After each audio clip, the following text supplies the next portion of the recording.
بسم اللہ الرحمن الرحیم۔ ناظرین کرام، جب ہم قوموں کے عروج و زوال کا مطالعہ کرتے ہیں تو قرآن مجید اس حوالے سے چند ایسی علامات اور ہدایات ہمیں مہیا کرتا ہے کہ جس کی بنیاد پہ ہمیں یہ بات سمجھنے میں آسانی ہو جاتی ہے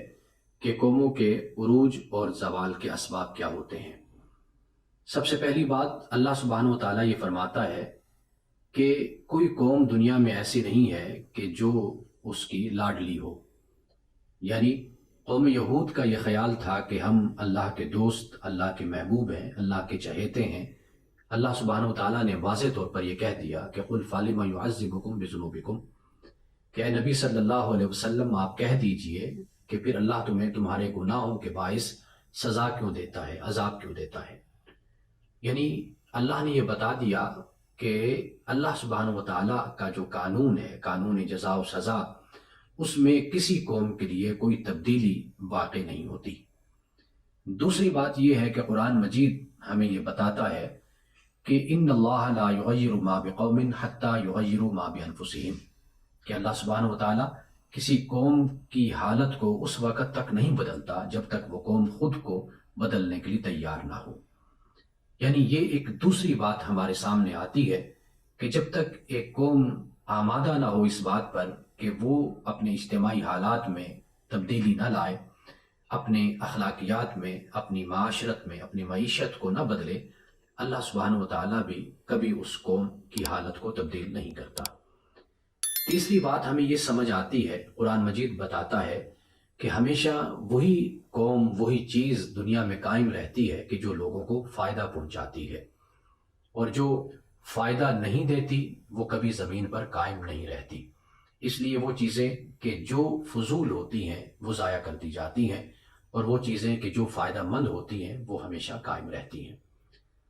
قرآن مجید یہ بھی بتاتا ہے کہ وہ قوم کہ جو اندرونی کشمکش کا شکار ہوتی ہے، داخلی انتشار کا شکار ہوتی ہے، تو ہمیشہ زوال اسی پر ہی مسلط کیا جاتا ہے۔ اور زوال کا سبب کہیں ایسا نہیں ہوتا کہ باہر سے کوئی ان پر مسلط کیا جاتا ہے، بلکہ ہمیشہ زوال ایک قوم کے اندر سے شروع ہوتا ہے۔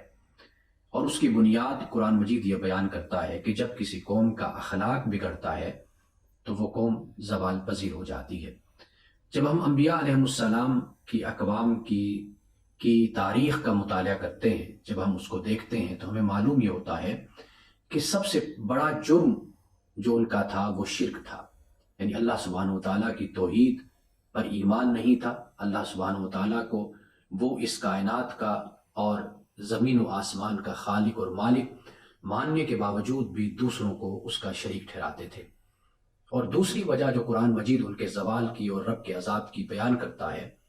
وہ یہ ہے کہ وہ قوم اخلاقی حوالے سے کرپٹ ہو جاتی تھی۔ یعنی یہ اخلاقی زوال صرف کردار کے اس پہلو سے نہیں کہ ان کا کوئی انفرادی معاملہ تھا،